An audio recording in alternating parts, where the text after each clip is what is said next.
Hello दोस्तों, चलिए फिर से एक और छोटे से टॉपिक लेकर आए हैं जो कि एग्ज़ाम के पॉइंट ऑफ व्यू से वेरी इम्पोर्टेंट है। चलिए हम इसे शुरू करते हैं। हेराक्सीस किसे कहा जाता है? FeSO4 7H2O को। हेराक्सीस किसे कहा जाता है? तब FeSO4 7H2O को। इसे रोमन विट्रोल भी कहते हैं। इसे रोमन विट्रोल भी कहा जाता है। उजला थोथा यानी कि वाइट विट्रियोल ZnSO4 और 7H2O। उजला थोथा, वाइट विट्रियोल, ZnSO4 और 7H2O को कहा जाता है उजला थोथा। नीला थोथा जिसे तूतिया के नाम से भी जाना जाता है। नीला थोथा का रासायनिक सूत्र है CuSO4 5H2O। CuSO4 5H2O होता है नीला थोथा का रासायनिक सूत्र। इसे तूतिया के नाम से भी जाना जाता है।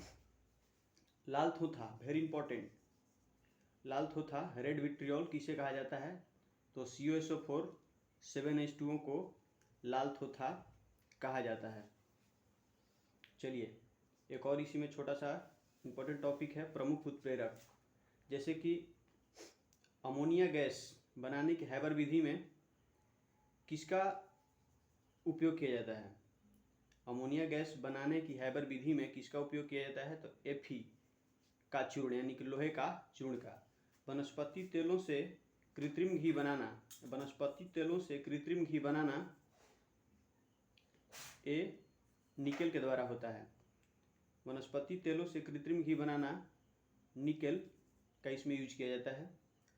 सल्फ्यूरिक अम्ल बनाने की सहायक विधि में प्लेटिनम चूर्ण का उपयोग किया जाता है। सल्फ्यूरिक अम्ल बनाने की संपर्क विधि में प्लेटिनम चूर्ण का प्रयोग किया जाता है।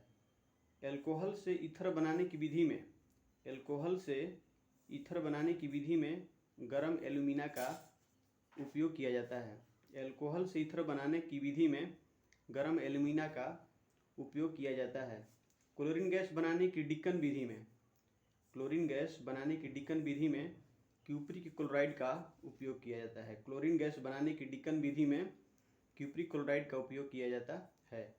H2SO4 यानी कि सल्फ्यूरिक अम्ल बनाने की 6 कक्ष विधि, नाइट्रोजन के ऑक्साइड कह रहा है कि सल्फ्यूरिक अम्ल बनाने की 6 कक्ष विधि में नाइट्रोजन के ऑक्साइड, लेकिन सल्फ्यूरिक अम्ल बनाने की संपर्क विधि में प्लेटिनम चूर्ण।